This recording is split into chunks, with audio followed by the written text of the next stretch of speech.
Selamat malam, salam sejahtera kita semua. Yang terhormat Bapak Ibu Guru Kepala Sekolah tingkat SMP sekecamatan Golewaraya, yang terhormat Bapak Ibu Dewan Juri, yang terhormat Bapak Ibu Guru tingkat SMP sekecamatan Golewa, yang kami hormati peserta lomba drama bahasa Indonesia tingkat SMP sekecamatan Golewaraya, singkatnya hadirin yang saya banggakan. Sebelum kami adik, saya berperan sebagai tua adat. saya berperan sebagai warga dua. Selamat menyaksikan.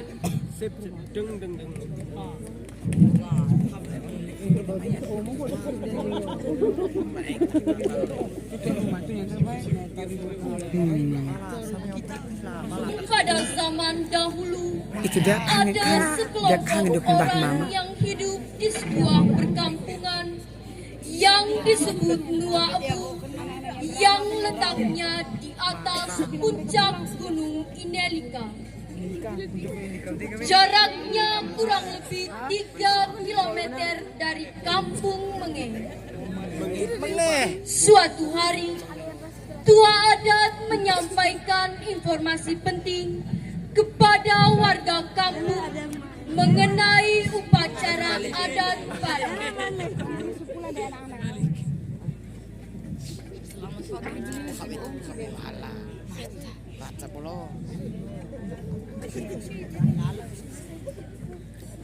Untuk warga kampung Nuabu, dengarkan informasi penting ini.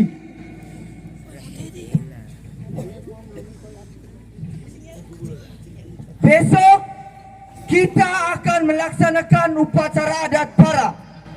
Dengan hewan yang kita korbankan adalah kerbau. Jadi besok pagi semua kerbau harus sudah diikat di batang ngadu ini. Semua sudah dengar? Keesokan harinya, sesuai apa yang disampaikan tua adat, warga membawa kerbau untuk diikat di batang ngadu.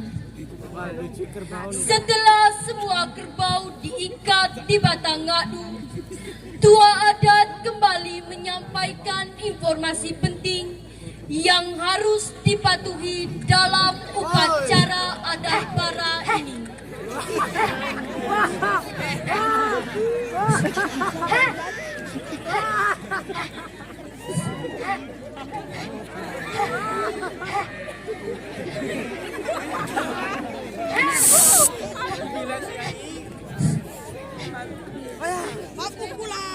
Menghadap ke sini sudah mereka menghadap. Ini murid kerbau beneran. Siapa? Bukan baik. Oh iya. Kepala lebah. Lepas sampai itu pulang. Lepas pacaran mah. Banyak. Kali kata batu. Banyak gitu. Kementerian dari KE Kota. Murno berbatu. Murtana. Muslaki. Kerbau harus ditikam semuanya sebelum dagingnya dibagi-bagikan kepada warga.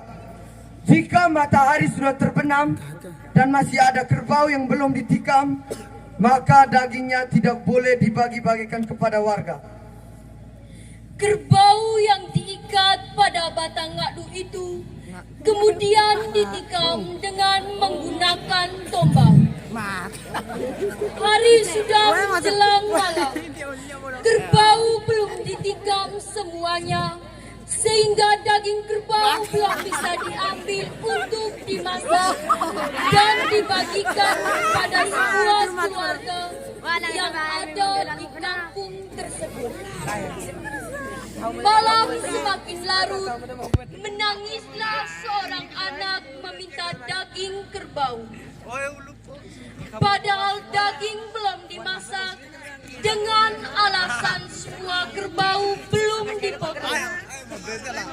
Syaratnya adalah daging boleh dimasak jika setelah semua kerbau yang tersedia untuk acara para sudah mati ditikam. Orang tua si anak membujuk anaknya agar berhenti menangis, namun si anak tetap saja menangis.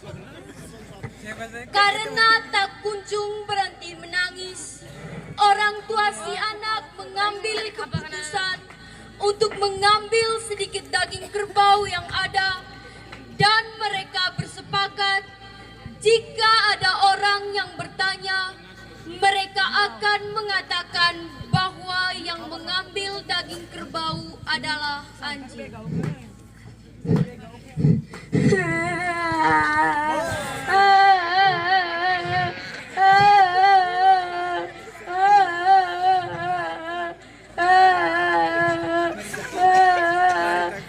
Bapak, saya lapar. Saya ingin makan daging kerbau.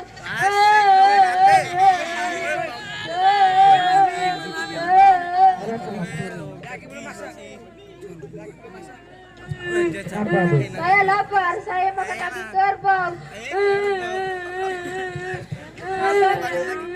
Kita harus mau ditikam dulu. Jika dagingnya bisa diambil untuk dimasak. Tapi saya lapar sekali.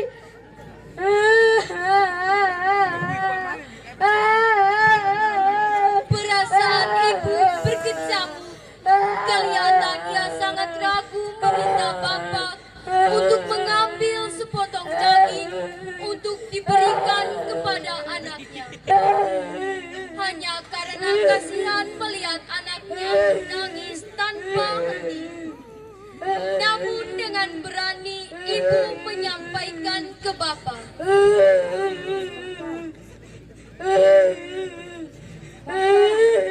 Anak ini tidak akan terima. Kalau kita tidak memberinya dan bapak ambil sedikit saja. Demi anak kita, saya akan mengambil sedikit dari kerbau itu. Jika ada yang bertanya, kita akan mengatakan anjing yang membawanya berubah. Ketika bapaknya hendak memotong daging kerbau dengan menggunakan parang, yang terjadi adalah kerbau berubah menjadi batu. Si bapak mencoba untuk berpindah ke kerbau yang lain, namun semuanya sama menjadi batu. Si bapak kemudian berteriak dengan kerasnya agar semua menyaksikan dan melihat kerbau masing-masing yang telah menjadi batu.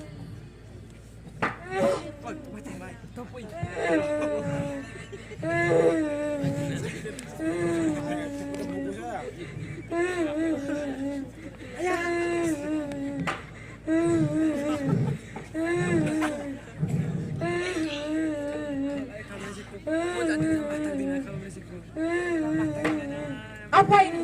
Mengapa bisa begini? Apa yang terjadi? Warga, cepat ke sini. Lihat kerbau ini.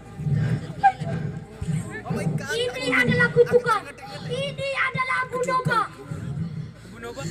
Kita semua harus segera lari dari sini karena kampung kita ini telah dikutuk.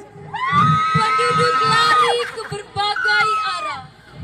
Mereka yang berlari ke arah atas dan menoleh ke belakang berubah menjadi batu.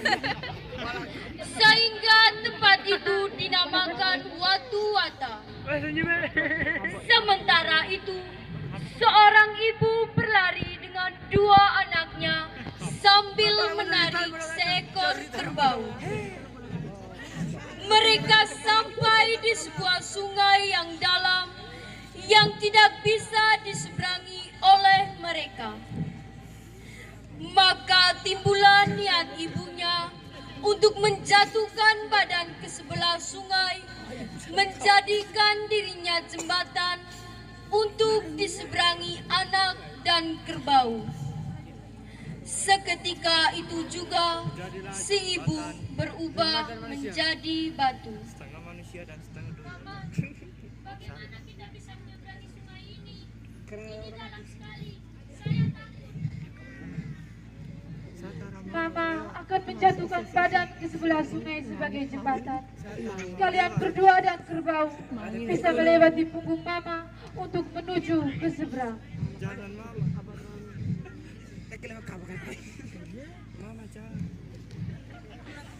Anak-anak dan kerbau yang berjalan di atasnya tidak menyadari bahwa yang mereka seberangi adalah tubuh ibunya yang telah berubah menjadi batu.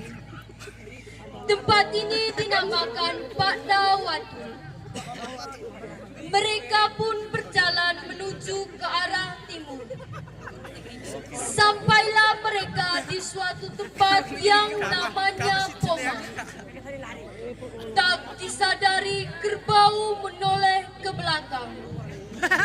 Kerbau pun berubah menjadi batu. Tinggallah kakak beradik berjalan terus menuju ke arah timur.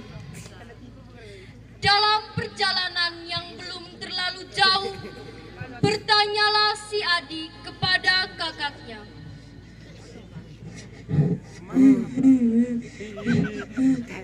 Kakak, mana kerbau kita?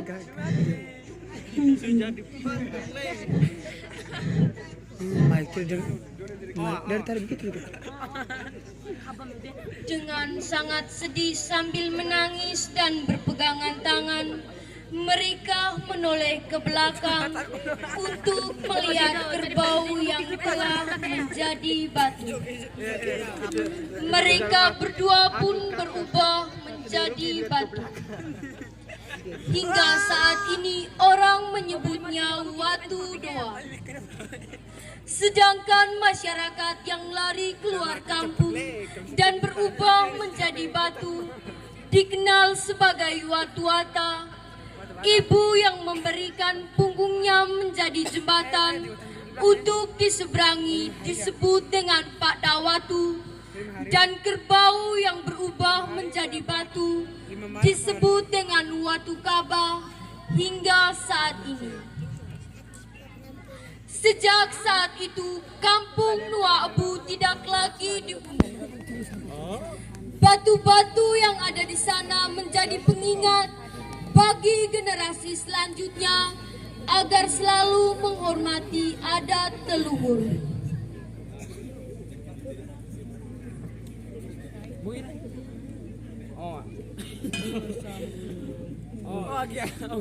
Syukur kepada Allah. Aduh, kerbau. Kerbau baru. Kawan baru nih. Balah kapat. Baik kapat sih. Sekian dan terima kasih.